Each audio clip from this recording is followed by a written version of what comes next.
Le 22 juillet 1991, à Milwaukee, dans le Wisconsin, 2 policiers répondent à un appel de routine. Un homme, menotte à une main, leur raconte avec effroi qu'il a failli être sauvagement tué. Les policiers se rendent à l'appartement du suspect. Ils n'étaient pas prêts pour ce qu'ils allaient trouver. Des têtes humaines dans le réfrigérateur, des corps démembrés, des restes humains partout dans la pièce. Le jeune homme qui vit ici s'appelle Jeffrey Dahmer. Il est alors âgé de seulement 31 ans. Il va avouer avoir tué et démembré 17 jeunes hommes entre les années 1978 et 1991. Acte 1. L'enfance d'un monstre. Nous allons explorer ensemble les racines profondes du mal. Jeffrey Lionel Dahmer naît le 21 mai 1960 au sein de la ville de Milwaukee, dans le Wisconsin. Il est le fils de Lionel Herbert Dahmer, un chimiste, et de sa femme Joyce Annette Dahmer. En apparence, c'est une famille de classe moyenne américaine. En réalité, c'est un nid de tension. Dans sa toute petite enfance, Jeffrey est pourtant décrit comme un enfant énergique et vraiment heureux. À 4 ans, il subit une opération pour une hernie. Son père affirme que tout a changé après cela. L'opération est vécue comme un traumatisme. Il se retire alors de plus en plus dans son propre monde. À 8 ans, il est victime d'abus sexuels de la part d'un voisin. Traumatisme. C'est un traumatisme psychologique profond qu'il n'a malheureusement jamais vraiment surmonté. Sa mère, Joyce, souffre alors de dépression aiguë et de violentes crises d'anxiété au quotidien. Elle est souvent hospitalisée d'urgence, laissant le jeune Jeffrey seul dans la maison familiale. Son père, Lionel, est chimiste. Il est souvent absent, totalement absorbé par son travail. Joyce tente de mettre fin à ses jours à plusieurs reprises durant cette période instable. L'atmosphère familiale est devenue toxique. Les disputes entre Lionel et Joyce sont désormais constantes. Jeffrey assiste impuissant à leurs affrontements verbaux d'une rare violence physique et morale. Il développe rapidement des comportements d'isolement social et un repli inquiétant sur lui-même. Il n'a pas d'amis à l'école. Il est systématiquement rejeté par les autres enfants de son âge. Sa solitude devient un terreau fertile pour le développement de ses fantasmes les plus sombres. Il commence à s'intéresser aux animaux morts. Il dissèque des insectes et de petits mammifères. Il collectionne consciencieusement les carcasses d'animaux, les conservant soigneusement dans des bocaux.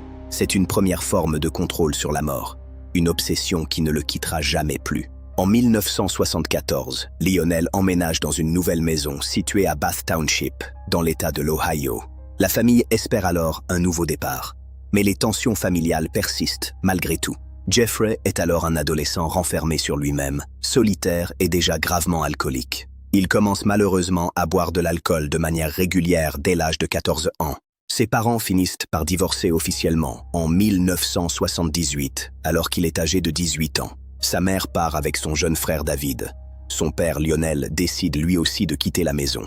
Jeffrey est totalement abandonné. Il est seul dans la maison familiale, sans aucune nourriture. Cette solitude et ce sentiment d'abandon total vont être le déclencheur final de l'horreur. Été 1978, Jeffrey Dahmer vient tout juste d'obtenir son diplôme de fin d'études au lycée.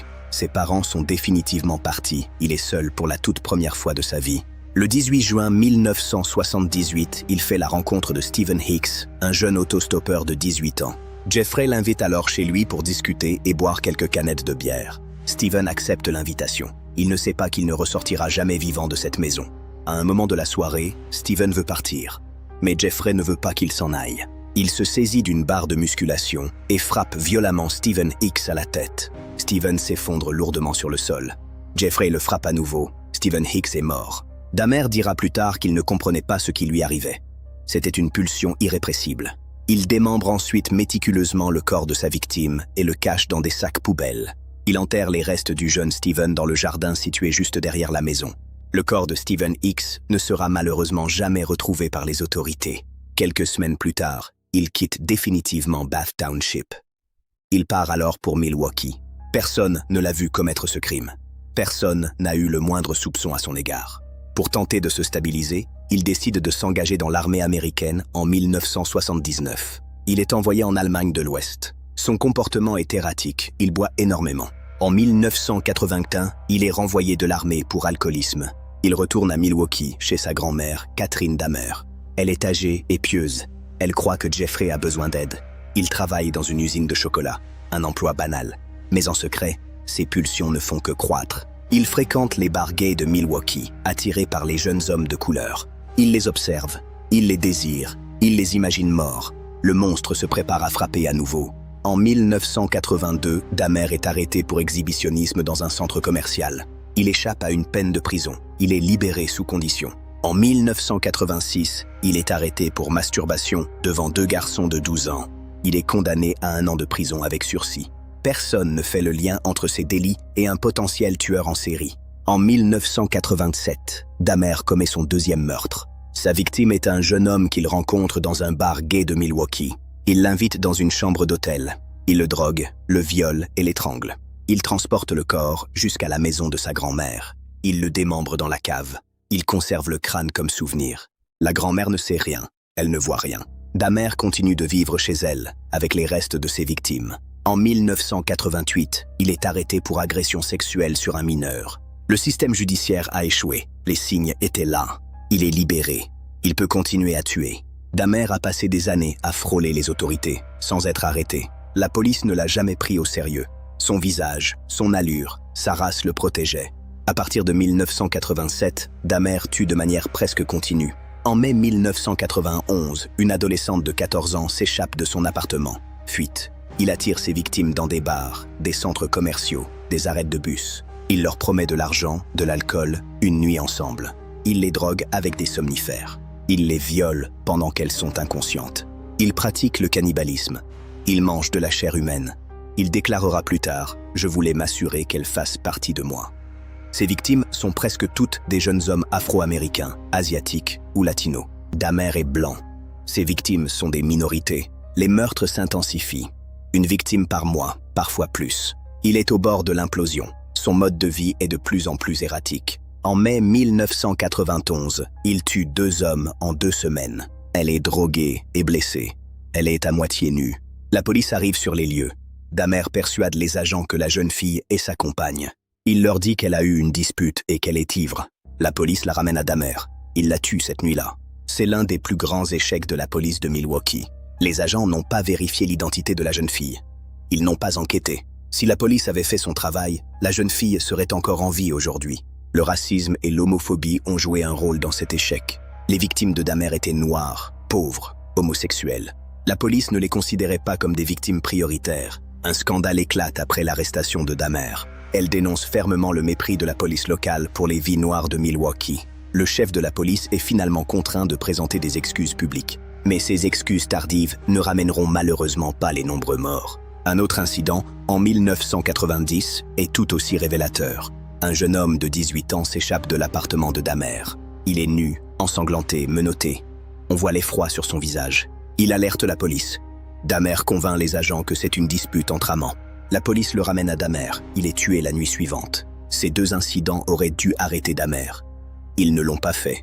Une enfance marquée par l'abandon, la solitude, l'alcool. Son premier meurtre en 1978. Et l'incapacité de la justice à l'arrêter. Dans l'acte 2, nous plongerons dans l'horreur. Nous explorerons ses méthodes, le viol, le meurtre, la nécrophilie, le cannibalisme. Et nous verrons comment il a transformé son appartement en un musée de l'horreur. Abonnez-vous à Affaires classées pour ne rien manquer. Jeffrey Dahmer, le monstre de Milwaukee, acte 2. La vérité est dans les détails, et les détails sont terrifiants. Merci d'avoir regardé. À suivre dans l'acte 2. 22 juillet 1991. Milwaukee, Wisconsin. 2 policiers répondent à un appel. Acte 1. L'enfance d'un monstre. Les racines du mal. Jeffrey Lionel Dahmer naît le 21 mai 1960 à Milwaukee, Wisconsin. Fils de Lionel Herbert Dahmer, chimiste, et de Joyce Annette Dahmer. Dans sa petite enfance, Jeffrey est décrit comme un enfant énergique et heureux. À 4 ans, il subit une opération pour une hernie. Son père affirme que tout a changé après. À 8 ans, il est victime d'abus sexuels de la part d'un voisin. Joyce tente de se suicider à plusieurs reprises. Il collectionne les carcasses d'animaux, les conservant dans des bocaux. C'est une première forme de contrôle sur la mort. Une obsession qui ne le quittera jamais. Jeffrey est alors un adolescent renfermé, solitaire, alcoolique. Cette solitude et ce sentiment d'abandon vont être le déclencheur de l'horreur. À un moment, Steven veut partir. Jeffrey ne veut pas qu'il parte. Steven s'effondre. Jeffrey le frappe à nouveau. Il est mort. Dahmer dira plus tard qu'il ne comprenait pas ce qui lui arrivait. Une pulsion irrépressible. Leur âge varie de 14 à 33 ans. En 1989, il tue un jeune homme dans la cave de sa grand-mère. Jeffrey Dahmer, le monstre de Milwaukee. Voici l'acte 2. La vérité se cache souvent dans les moindres détails. Et ces détails sont absolument terrifiants à découvrir. C'est la fin de ce premier acte de notre enquête. La suite de cette sombre affaire est à suivre très bientôt. Un homme, menotte à une main, leur raconte qu'il a failli être tué. Jeffrey assiste à leurs affrontements, impuissant. Été 1978. Jeffrey Dahmer vient d'obtenir son diplôme de lycée. Il est condamné à 5 ans de prison avec sursis et à une mise à l'épreuve. Il a un mode opératoire bien rodé. Dans l'acte 1, nous avons vu l'enfance de Jeffrey Dahmer, son premier meurtre, les échecs de la justice. Dans l'acte 2, nous entrons dans la chambre de l'horreur. Dahmer a tué 17 jeunes hommes entre 1978 et 1991. Chaque victime a un nom, chaque victime a un visage, chaque victime a une histoire. Beaucoup étaient afro-américains, asiatiques ou latinos. Beaucoup étaient homosexuels. Beaucoup étaient pauvres. Ce sont les oubliés de l'Amérique. Et Dahmer en a profité. Acte 2. La chambre de l'horreur. Les 17 victimes. Ce sont les victimes de Jeffrey Dahmer. Souvenez-vous de leur nom. Souvenez-vous de leur visage. Stephen Hicks, 18 ans. Première victime de Dahmer, le 18 juin 1978. Il faisait du stop. Dahmer l'a invité chez lui. Il n'est jamais reparti. Son corps n'a jamais été retrouvé. Il repose toujours dans le jardin de Bath Township. James Dockstader, 14 ans, la plus jeune victime de Dahmer. Il s'était enfui de chez lui, après des violences de son beau-père. Dahmer l'a rencontré dans un bar gay. Il l'a drogué, violé, étranglé. Il a démembré son corps et l'a enterré dans la cour de sa grand-mère. Richard Guerrero, 25 ans, tué en mars 1989 dans la cave de la grand-mère. Dahmer l'a rencontré dans un bar, il l'a drogué avec des somnifères. Il l'a étranglé. Il a gardé son crâne comme trophée. Anthony Sears, 24 ans, tué en mars 1989. Dahmer l'a rencontré dans un bar gay de Milwaukee. Il l'a drogué, violé, étranglé. Il a conservé sa tête et ses organes génitaux. Ricky Libix, 32 ans, tué en juin 1989. Dahmer l'a rencontré dans un bar. Il l'a drogué et étranglé. Il a démembré son corps et l'a enterré dans la cour de la grand-mère. Ernest Miller, 22 ans, tué en septembre 1989. Dahmer l'a rencontré dans un bar gay. Il l'a drogué et étranglé. Il a conservé ses mains, ses pieds et son pénis dans des bocaux. David C. Thomas, 23 ans, tué en septembre 1990. Dahmer l'a rencontré dans un centre commercial. Il lui a promis de l'argent pour des photos. Il l'a drogué, violé, étranglé. Il a démembré son corps. Le 23 septembre 1990, la police arrête Dahmer pour exhibitionnisme. Il est libéré sous caution. Il continue de tuer. En mars 1991, une adolescente de 14 ans s'échappe de son appartement. Elle est droguée et blessée. La police la ramène à Dahmer. Il la tue cette nuit-là. Elle n'avait que 14 ans. En avril 1991, il tue Curtis Straughter, 17 ans. Il le drogue, le viole, l'étrangle, il le démembre. Il conserve son crâne et ses mains comme souvenir. En mai 1991, il tue Errol Lindsay, 19 ans. Il le drogue, le viole, l'étrangle, il démembre son corps. Il conserve ses organes dans des bocaux. En mai 1991, il tue Anthony Hughes, 31 ans. Il le drogue, le viole, l'étrangle, il démembre son corps. La mère d'Anthony Hughes, Shirley, dira plus tard « Je sais que cet homme n'était pas fou ». En juin 1991, il tue Conerak Sintasomphone, 14 ans. Conerak est la victime la plus célèbre de Dahmer.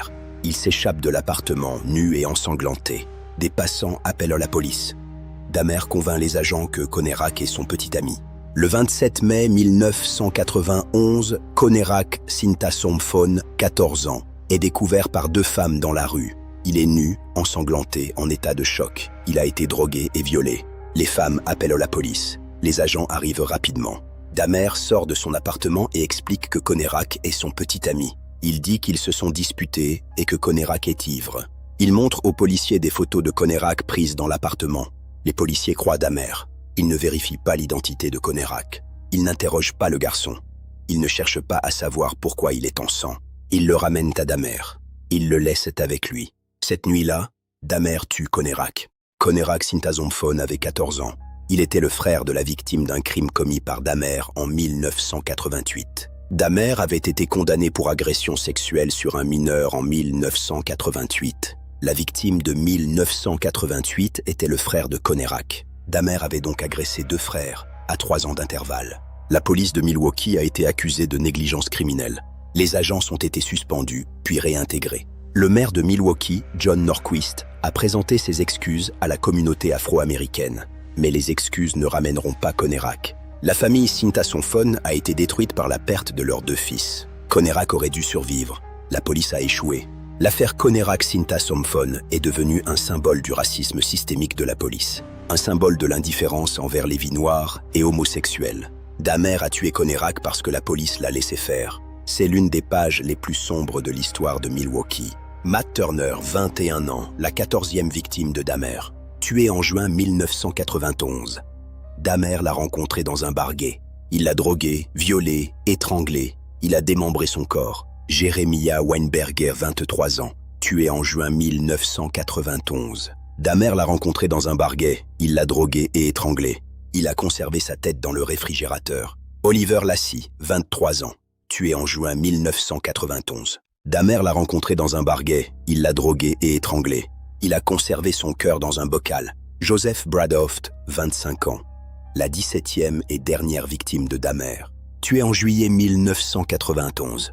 Dahmer l'a rencontré dans un bar. Il l'a drogué, violé, étranglé. Il a démembré son corps. Joseph était père de 3 enfants.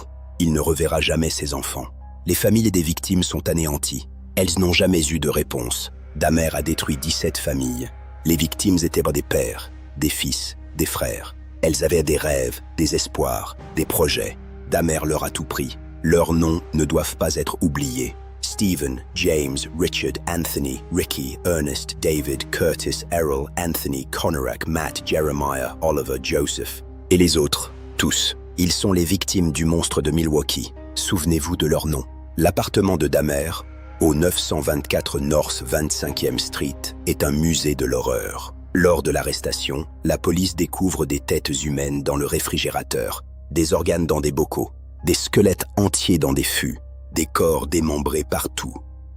Dahmer ne s'arrêtait jamais dans son horreur. Un crâne sur une étagère, des mains dans une casserole, des pénis conservés dans des bocaux, une tête dans un congélateur, les photos de ses victimes prises pendant et après les meurtres. Dahmer a gardé des trophées de chaque meurtre. Il voulait se souvenir de chaque victime. Il voulait les posséder pour toujours. Le 22 juillet 1991, la police découvre l'horreur. Le lieutenant Kenneth Mailer décrit une scène digne d'un film d'horreur. C'était le pire que j'ai jamais vu. L'appartement sent la putréfaction, une odeur lourde et insupportable qui imprégnait tout. Les voisins se plaignaient de l'odeur depuis des mois. Personne n'a jamais enquêté sérieusement sur ces plaintes répétées des voisins. L'appartement de Dahmer est un témoignage de l'échec de la justice. Un échec qui a coûté la vie à 17 personnes. Les restes des victimes sont retrouvés, identifiés, restitués aux familles. Mais certaines familles n'ont jamais pu enterrer leurs proches. Dahmer a volé la mort de ses victimes. Il leur a volé leur dignité. Les familles des victimes sont dévastées. La mère de Richard Guerrero, Janie Hagen, déclare « Il n'est pas fou, cet homme a besoin de la prison à vie ». Shirley Hughes, mère d'Anthony Hughes, ajoute « Il n'est pas fou, il sait ce qu'il fait ». La sœur d'Eddie Smith, Caroline Smith, déclare « Jeffrey Dahmer sait ce qu'il fait ». Les familles rejettent la défense de la folie. Elles veulent que Dahmer soit tenu responsable. Elles veulent que justice soit faite pour l'honneur de leurs fils et de leurs frères. Les familles des victimes sont souvent oubliées dans les récits. La médiatisation se concentre sur le tueur. Les victimes sont réduites à une liste de noms. Elles étaient des personnes, pas des statistiques. Elles avaient des rêves, des espoirs, des familles. Dahmer leur a tout pris. Les familles continuent de porter leurs souvenirs. Elles méritent la vérité, pas l'oubli. Acte 2. Nous avons vu les 17 victimes de Jeffrey Dahmer. Leurs noms, leurs visages, leurs histoires. Dans l'acte 3, nous explorerons l'arrestation de Dahmer. L'accident qui a mis fin à sa folie meurtrière. Les aveux, les détails glaçants. Abonnez-vous à Affaires classées pour ne rien manquer. L'acte 3 est disponible maintenant. Jeffrey Dahmer, le monstre de Milwaukee. Acte 3. La vérité est dans les détails. Fin de l'acte 2. Restez connectés pour l'arrestation finale dans l'acte 3. 22 juillet 1991. Milwaukee, Wisconsin.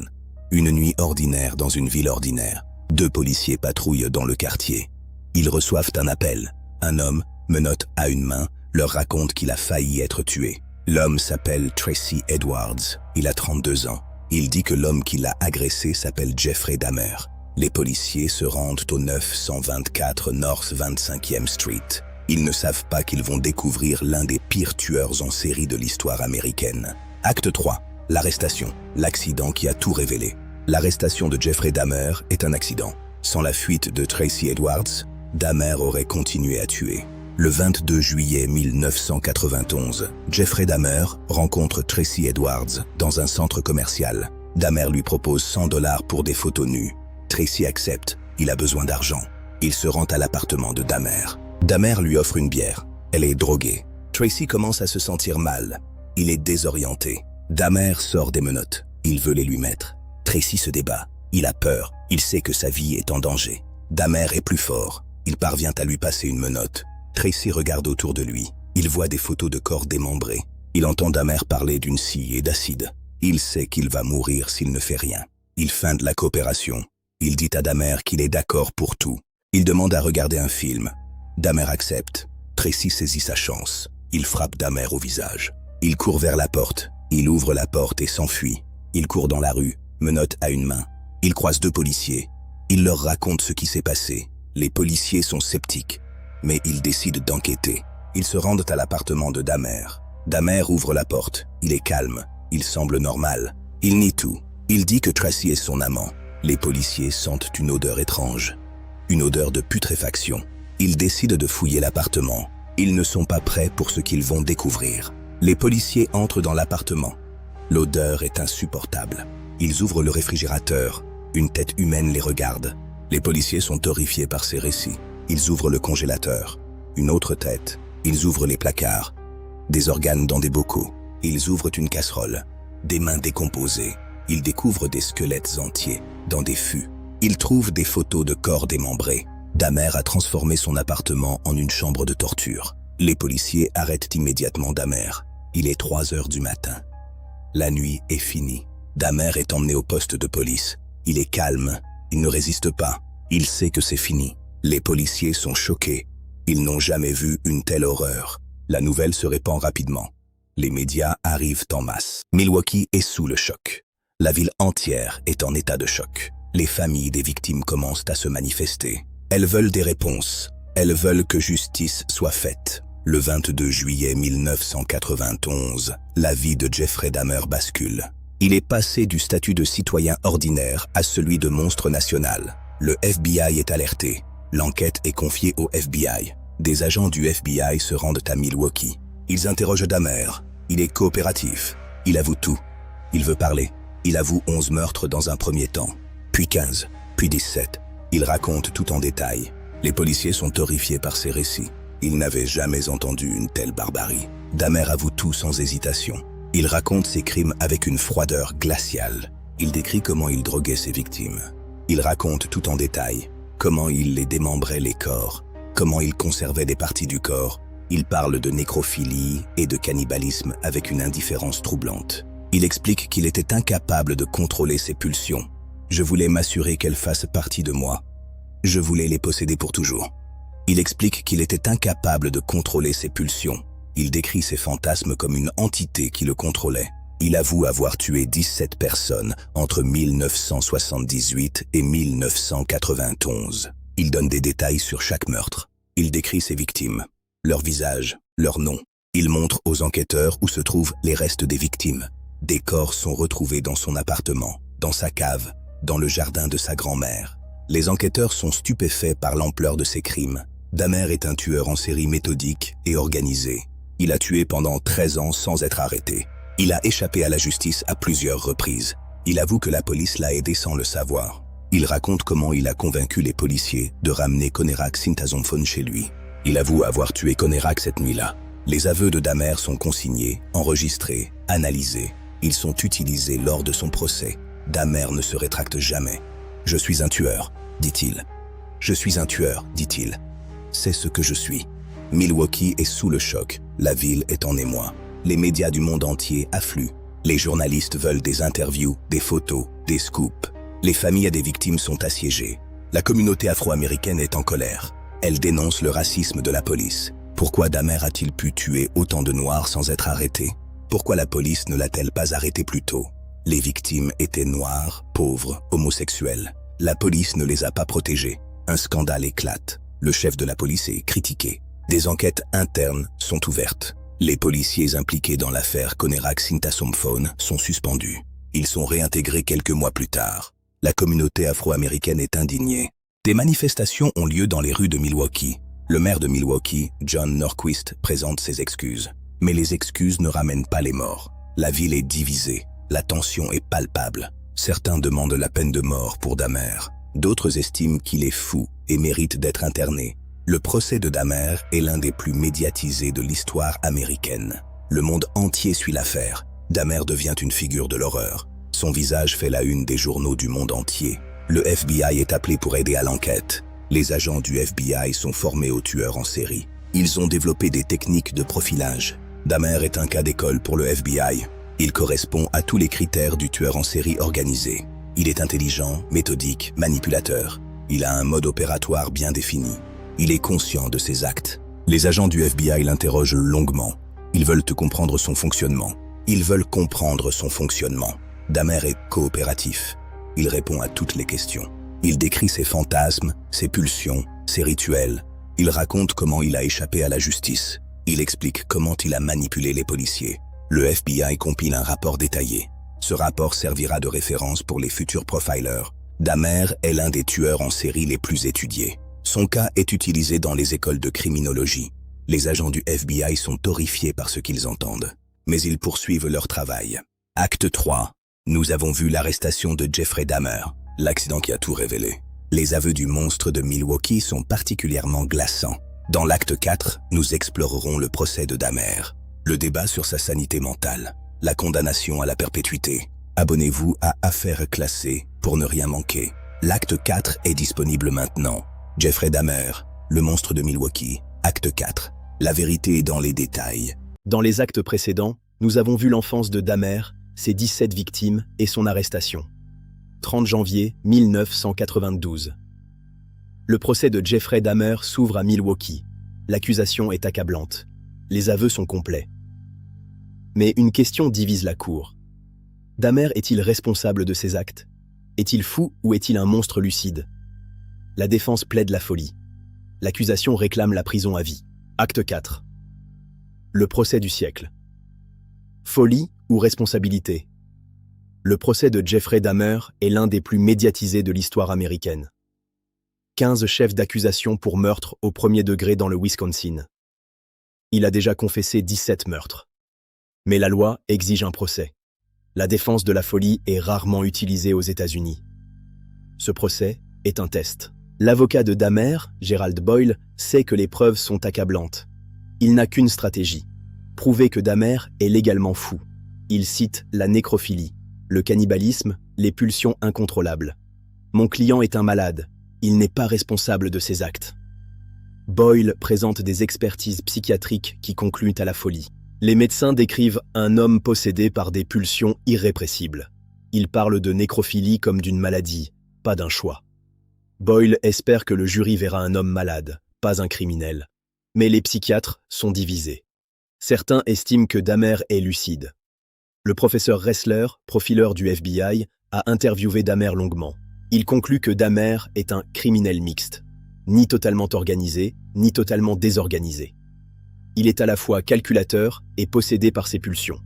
Le débat psychiatrique est au cœur du procès. Les experts s'affrontent à la barre. Certains parlent de psychose, d'autres de perversion. La frontière entre la folie et la lucidité est floue. Dahmer lui-même semble flotter entre les deux. Il est calme, poli, presque normal en apparence. Mais il décrit ses crimes avec une froideur glaçante. Le jury est perplexe. Comment juger un homme qui avoue tout? La défense de la folie est un pari risqué. Si elle échoue, Dahmer sera condamné à la prison à vie. Si elle réussit, il sera interné dans un hôpital psychiatrique. Le Wisconsin n'a pas la peine de mort. La vie ou l'internement. Le procès est une question de mots. Fou ou criminel. Le 13 janvier 1992, Dahmer plaide coupable mais insensé. Il reconnaît les meurtres. Mais il demande la clémence pour sa folie. La question pour le jury n'est plus « a-t-il tué ?», mais « était-il responsable ?» Dahmer prend la parole. Il est calme, mesuré. Il décrit ses pulsions comme une entité qui le contrôlait. Je ne voulais pas tuer, mais je ne pouvais pas m'arrêter. Il parle de ses fantasmes, de ses rituels, de sa solitude. Il dit qu'il a toujours su que ce qu'il faisait était mal, mais qu'il était incapable de résister à ses pulsions. Je savais que j'étais malade ou mauvais, ou les deux. Il décrit son enfance, l'abandon de ses parents, sa solitude. Il raconte ses premiers meurtres, ses premières pulsions. Sa voix ne tremble pas. Son regard est vide. Le jury est fasciné et horrifié. Dahmer semble sincère. Mais est-ce la sincérité d'un malade ou d'un manipulateur? L'accusation le harcèle de questions. Pourquoi avoir tué? Pourquoi avoir continué? Dahmer répond sans hésitation. Je ne peux pas expliquer. C'était plus fort que moi. Il parle de la nécrophilie comme d'une obsession. Je voulais posséder les corps, les garder pour toujours. Il parle de cannibalisme comme d'un acte de possession ultime. Je voulais qu'elles fassent partie de moi. Le témoignage dure plusieurs heures. À la fin, Dahmer est épuisé, mais il a tout dit. Les familles des victimes sont dans la salle d'audience. Elles écoutent chaque mot, chaque détail. Elles sont déchirées entre la colère et le chagrin. Leur douleur est palpable. Leur silence est lourd. Une mère hurle. « Je veux te tuer !» Un père pleure en silence. Il ne peut pas regarder Dahmer. Les familles des victimes sont les grandes oubliées de ce procès. Les médias parlent du monstre, pas de leurs enfants. Les noms des victimes sont rarement prononcés. Leurs familles réclament justice. Elles ne veulent pas de la folie comme excuse. Il sait ce qu'il a fait. Il n'est pas fou. Une mère déclare « Il n'est pas fou. Cet homme a besoin de la prison à vie. » Une autre ajoute « Il sait ce qu'il fait. Il est responsable. » Les familles sont unies dans leur colère. Elles ne veulent pas que Dahmer soit interné. Elles veulent qu'il soit puni, enfermé à vie. Leur voix porte devant le jury. Les jurés entendent leur douleur. Les familles réclament une justice pour leurs enfants. Pas une échappatoire psychiatrique. Le procès est aussi le leur. Elles veulent que la vérité soit reconnue, que Dahmer soit tenu responsable. Les familles des victimes méritent la justice. Le 15 février 1992, le jury se retire pour délibérer. La question est simple. Dahmer est-il légalement fou? Après plusieurs jours, le verdict tombe. Dahmer est sain d'esprit.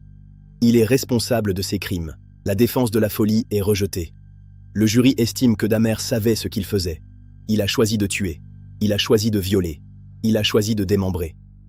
La folie n'est pas une excuse. Le 17 février 1992, la sentence est prononcée. 15 condamnations à la perpétuité consécutive, soit 957 ans de prison, sans possibilité de libération conditionnelle. Le Wisconsin n'a pas la peine de mort. Dahmer ne sortira jamais de prison. Le juge déclare « Vous ne serez jamais libre ». Dahmer écoute sans émotion.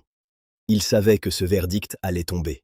Il avait dit « Je ne voulais pas la liberté, je voulais la mort ». Mais il n'a pas eu la peine de mort. Il a eu la vie. La vie derrière les barreaux. Pour toujours. Il est conduit au Columbia Correctional Institution de Portage, Wisconsin. Il est mis à l'isolement pour sa protection. Les autres détenus veulent le tuer. Dahmer est un paria, le plus détesté des prisonniers. Il est transféré dans une aile moins sécurisée en 1993. Il travaille avec d'autres prisonniers. Il est vulnérable. En prison, Dahmer se convertit au christianisme. Il est baptisé. Il lit la Bible. Il prie. Il devient un détenu modèle. Il suit des cours. Il parle à un aumônier. Il dit avoir trouvé la paix en Dieu. Ses parents lui rendent visite régulièrement. Son père, Lionel, lui pardonne. Sa mère, Joyce, reste distante. Dahmer écrit des lettres à sa famille. Il dit qu'il regrette ses crimes. Il dit qu'il prie pour les familles des victimes. Mais les familles ne lui pardonnent pas. Le 28 novembre 1994, Dahmer sort de sa cellule. Il rejoint 2 autres détenus pour nettoyer les douches de la prison. Christopher Scarver et Jesse Anderson. Scarver est schizophrène. Il purge une peine pour meurtre. Les gardiens quittent la pièce. Ils sont seuls. Scarver attaque Dahmer avec une barre de métal. Il le frappe à la tête. Dahmer s'effondre. Il est grièvement blessé. Scarver tue également Jesse Anderson. Dahmer est transporté à l'hôpital de la prison. Il meurt 1 heure plus tard. Il a 34 ans. La cause?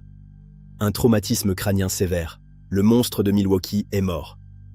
Acte 4. Nous avons vu le procès de Jeffrey Dahmer. La défense de la folie rejetée, la condamnation à la prison à vie et la mort de Dahmer en prison. Dans l'acte 5, nous explorerons les conséquences de l'affaire Dahmer. L'impact sur la police de Milwaukee. Le scandale de l'affaire Conerac-Syntha-Son-Phone. Les échecs de la justice. La mémoire des victimes. Abonnez-vous à Affaires classées pour ne rien manquer. L'acte 5 est disponible maintenant. Jeffrey Dahmer, le monstre de Milwaukee. Acte 5. La vérité est dans les détails.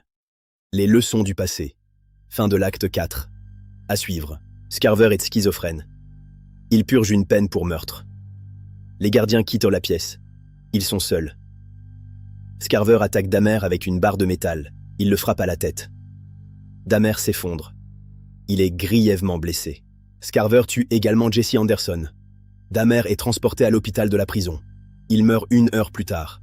Il a 34 ans. La cause? Un traumatisme crânien sévère. Le monstre de Milwaukee est mort. Acte 4. Nous avons vu le procès de Jeffrey Dahmer. La défense de la folie rejetée. La condamnation à la prison à vie et la mort de Dahmer en prison. Dans l'acte 5, nous explorerons les conséquences de l'affaire Dahmer. L'impact sur la police de Milwaukee. Le scandale de l'affaire Conerac-Syntha-Son-Phone. Les échecs de la justice. La mémoire des victimes. Abonnez-vous à Affaires classées pour ne rien manquer. L'acte 5 est disponible maintenant. Jeffrey Dahmer. Le monstre de Milwaukee. Acte 5. La vérité est dans les détails. Les leçons du passé. Fin de l'acte 4. À suivre. Dans les actes précédents, nous avons vu l'enfance de Dahmer, ses 17 victimes, son arrestation, son procès et sa mort. Dans cet acte 5, nous explorons les conséquences de l'affaire Dahmer. Le scandale de la police de Milwaukee, les échecs de la justice. L'affaire Conerac-Syntha-Son-Phone, symbole du racisme systémique. Les leçons tirées de ce drame. Acte 5. Les conséquences, scandale, échecs et mémoire. L'affaire Dahmer a révélé des failles béantes dans le système judiciaire américain. La police de Milwaukee est accusée de négligence criminelle. Les victimes de Dahmer étaient noires, pauvres, homosexuels. La police ne les a pas protégées. Elle les a ignorées. En mai 1991, Conerac-Syntha-Son-Phone, 14 ans, s'échappe de l'appartement de Dahmer. Il est nu, ensanglanté, drogué. Il est en état de choc. Des passants appellent la police. Les agents arrivent. Dahmer sort de l'appartement. Il convainc les agents que Conerac est son petit ami. Il dit qu'ils se sont disputés, que Conerac est ivre. Il montre des photos de Conerac prises dans l'appartement. Les policiers ne vérifient pas l'identité de Conerac. Ils n'interrogent pas le garçon. Ils ne cherchent pas à savoir pourquoi il est en sang. Ils ramènent Conerac à Dahmer. Ils le laissent avec lui. Cette nuit-là, Dahmer tue Conerac. Les policiers ont fait des commentaires racistes sur la victime. Des enregistrements ont révélé leurs propos. Le scandale éclate après l'arrestation de Dahmer. La communauté afro-américaine est angry. Des manifestations ont lieu dans les rues de Milwaukee. Le chef de la police est contraint de présenter des excuses. Les policiers impliqués sont suspendus. Mais ils sont réintégrés quelques mois plus tard. L'un d'eux devient chef d'une section de police provinciale. La justice n'a pas été rendue. La police n'a pas été punie. L'affaire Conerac-Syntha-Son-Phone est devenue un symbole. Un symbole du racisme systémique de la police. Un symbole de l'indifférence envers les vies noires. Un symbole de l'homophobie des institutions. Les victimes de Dahmer étaient des jeunes hommes noirs, pauvres, homosexuels. La police ne les a jamais pris au sérieux. Si les victimes avaient été blanches, Dahmer aurait été arrêté plus tôt. La communauté afro-américaine de Milwaukee n'a jamais oublié. Le maire de Milwaukee, John Norquist, a présenté ses excuses. Mais les excuses ne ramèneront pas les morts. Dahmer a été arrêté en 1988 pour agression sexuelle sur un mineur. Il a été condamné à 5 ans de prison avec sursis. Il a été libéré. Il a continué à tuer. En 1989, il est arrêté pour exhibitionnisme. Il est libéré sous caution. Il continue à tuer. En 1990, un jeune homme s'échappe de son appartement. Il est nu, ensanglanté, menotté. Il alerte la police. Dahmer convainc les agents que c'est une dispute entre amants. La police le ramène à Dahmer. Il est tué la nuit suivante. Ces 2 incidents auraient dû arrêter Dahmer. Ils ne l'ont pas fait. La justice a échoué à plusieurs reprises. Dahmer a profité de l'homophobie et du racisme des institutions. Les autorités n'ont pas pris ces victimes au sérieux. Les signaux étaient là. Personne ne les a vus. La justice a échoué et 17 personnes sont mortes. Les familles des victimes ont dénoncé l'injustice. Le système judiciaire est un échec. Les leçons de l'affaire Dahmer ne sont pas toutes tirées. Le racisme et l'homophobie persistent dans les forces de l'ordre. Des victimes potentielles sont toujours ignorées. L'affaire Dahmer est un avertissement. Un avertissement sur les dangers du mépris institutionnel. La justice doit protéger tous les citoyens, pas seulement les plus privilégiés. L'affaire Dahmer est une leçon pour les générations futures. Les 17 victimes de Jeffrey Dahmer ont été réduites à des noms dans les livres d'histoire. Stephen Hicks, 18 ans, 1978. James Doxtator, 14 ans, 1987. Stephen Tuomi, 25 ans, 1987. Richard Guerrero, 25 ans, 1989. Anthony Sears, 24 ans, 1989. Ricky Lee Bix, 32 ans, 1989. Ernest Miller, 22 ans, 1989. David C. Thomas, 23 ans, 1990. Curtis Straughter, 17 ans, 1991. Errol Lindsay, 19 ans, 1991. Anthony Hughes, 31 ans, 1991. Konerak Sintazonphone, 14 ans, 1991. Matt Turner, 21 ans, 1991. Jeremiah Weinberger, 23 ans, 1991. Oliver Lacey, 23 ans, 1991. Joseph Bradehoft, 25 ans, 1991. Ils avaient des rêves, des familles, des projets. Dahmer leur a tout pris. Les familles des victimes ont été anéanties.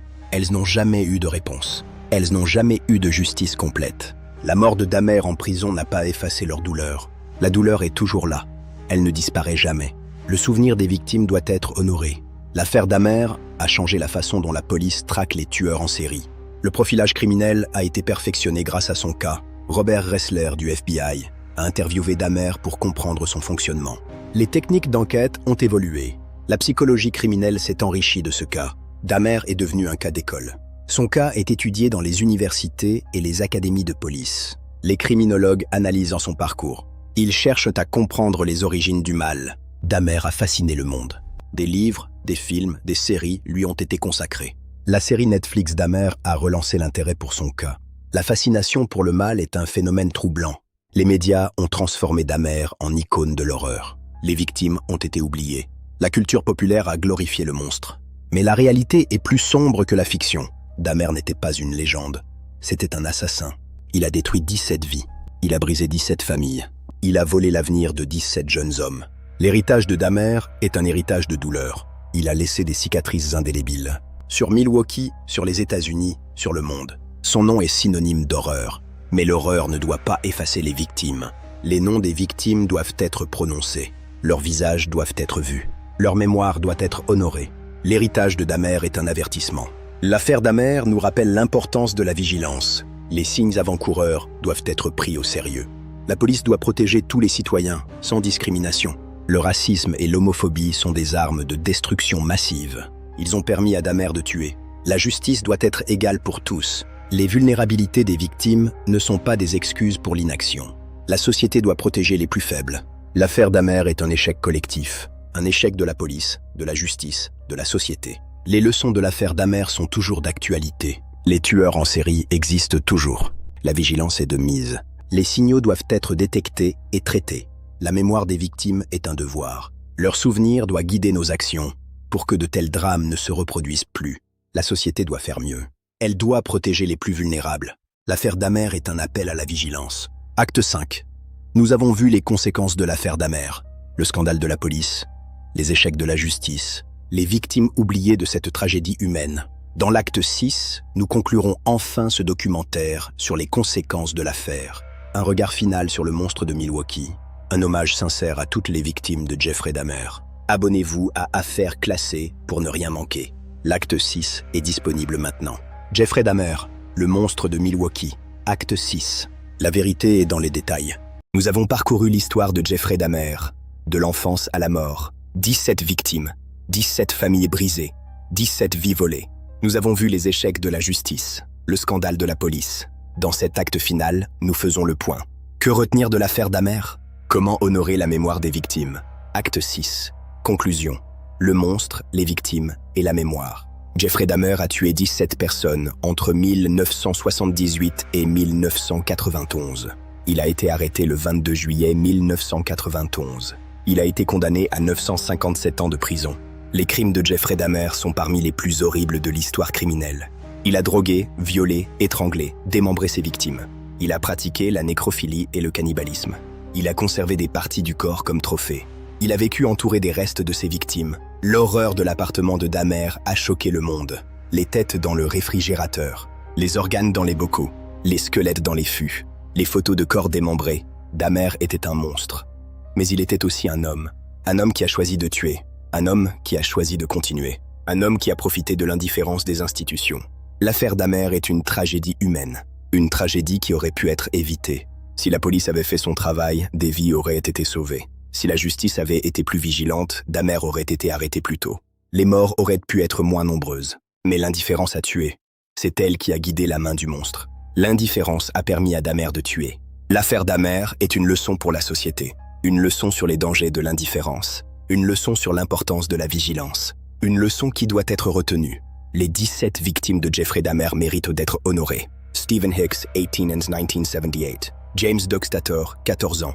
1987. Stephen Tuomi, 25 ans, 1987. Richard Guerrero, 25 ans, 1989. Anthony Sears, 24 ans, 1989. Ricky Lee Bix, 32 ans, 1989. Ernest Miller, 22 ans, 1989. David C. Thomas, 23 ans, 1990. Curtis Straughter, 17 ans, 1991. Errol Lindsay, 19 ans, 1991. Anthony Hughes, 31 ans, 1991.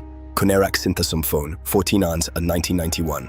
Matt Turner, 21 ans, 1991. Jeremiah Weinberger, 23 ans, 1991. Oliver Lacey, 23 ans, 1991. Joseph Breithoft, 25 ans, 1991. Ils avaient des rêves, des espoirs, des projets. Ils étaient des pères, des fils, des frères. Dahmer leur a tout pris. Leur souvenir doit vivre. C'est une lumière qui ne doit jamais s'éteindre dans nos cœurs. Leur mémoire doit être honorée. Un hommage éternel pour des vies brisées trop tôt. Les familles des victimes portent leurs souvenirs. Un fardeau de douleur qu'elles traînent chaque jour. Elles méritent la justice. Une reconnaissance officielle de leur souffrance et de leur perte. Elles méritent la vérité. Toute la lumière sur ce qui a permis à l'horreur de durer. La mort de Dahmer n'a pas effacé leur douleur. La douleur est toujours là. Elle ne disparaît jamais. Le souvenir des victimes est un devoir. Un devoir pour la société. Un devoir pour l'humanité. Nous portons ensemble le poids de cette mémoire universelle pour que plus jamais l'obscurité ne triomphe.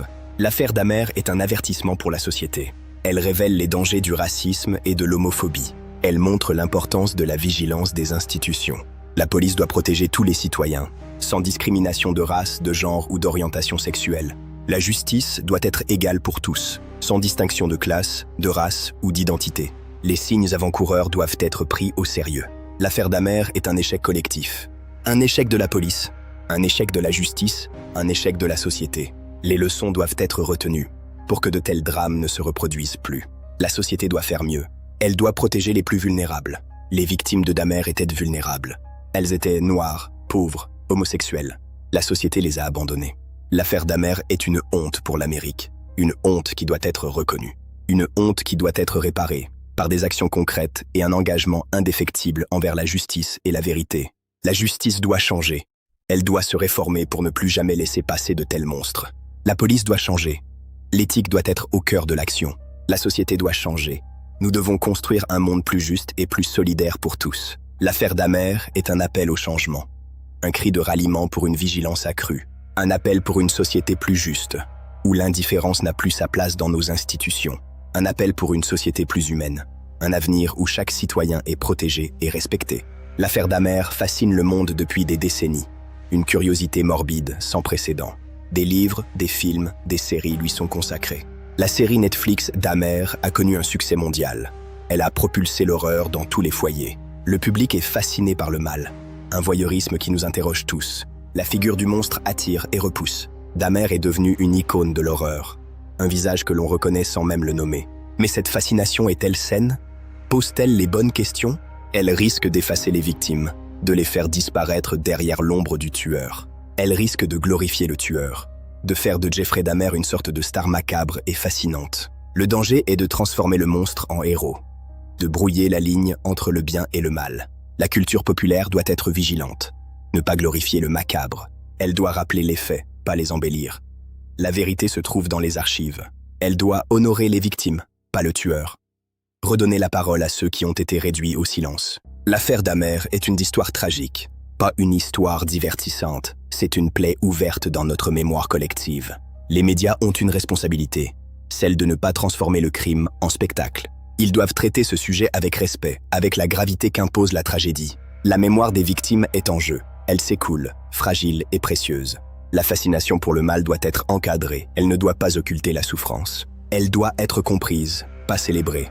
Analysée pour prévenir l'avenir. L'affaire Dahmer est un miroir de la société. Elle reflète nos propres ténèbres. Elle révèle nos peurs, nos pulsions, nos failles, ce qui se cache au plus profond.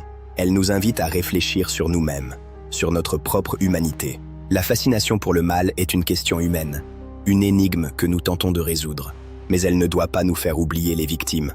C'est pour elles que nous témoignons. L'héritage de Jeffrey Dahmer est un héritage de douleur. Une terre aride de tristesse. 17 familles détruites. Des foyers où la lumière s'est éteinte à jamais. 17 vies volées.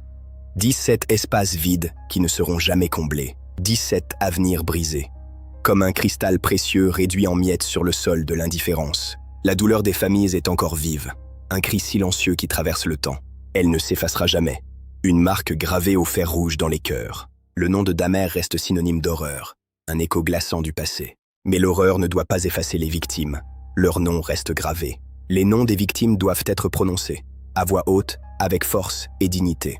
Leurs visages doivent être vus, pour qu'ils ne soient plus jamais des anonymes. Leur mémoire doit être honorée, un geste de paix dans la tourmente. L'affaire Dahmer est une tragédie, un drame en plusieurs actes qui finit dans le sang. Une tragédie qui aurait pu être évitée, si les murs de protection n'avaient pas cédé. Les échecs de la justice sont une leçon, des pages sombres de notre histoire. Une leçon pour les générations futures, pour bâtir un monde où la lumière l'emporte. La société doit se souvenir. L'oubli est la seconde mort des victimes. Pour ne pas répéter les erreurs du passé, pour que plus jamais l'indifférence ne soit complice, pour protéger les plus vulnérables, être le rempart contre l'obscurité, pour que justice soit rendue. Une justice ferme, juste et impartiale. L'affaire Dahmer est un avertissement, un signal d'alarme dans la nuit de notre humanité. Un avertissement pour l'humanité. Nous marchons ensemble sur un fil fragile. La vigilance est toujours de mise. Nous ne devons jamais fermer les yeux. Les monstres existent. Ils se cachent dans les recoins sombres de nos villes. Il faut les combattre. Avec les armes de la loi, de la morale et de l'empathie. Il faut protéger leurs victimes, tendre la main avant qu'il ne soit trop tard. Jeffrey Dahmer a été un tueur en série. Sa fin en prison n'est qu'une conclusion juridique à une existence de ténèbres. Il a tué 17 personnes. Il a détruit 17 familles. Rendons leur hommage une dernière fois. Il a été arrêté, jugé, condamné. Le cycle de la justice s'est refermé sur lui. Il est mort en prison en 1994, seul avec ses démons, sous le regard froid de la loi. Sa mort n'a pas effacé ses crimes. La trace de son passage reste une plaie béante. La mémoire des victimes doit vivre, comme un jardin que nous devons entretenir avec soin. Leur souvenir est un devoir, une flamme que nous portons pour éclairer le futur. L'affaire Dahmer est une leçon pour l'humanité, un rappel de notre capacité au mal et de notre besoin de justice. Fin de l'acte 6. Merci de nous avoir suivis dans cette plongée au cœur de l'affaire Milwaukee. Jeffrey Dahmer, le monstre de Milwaukee. Fin. Respectez la mémoire des victimes.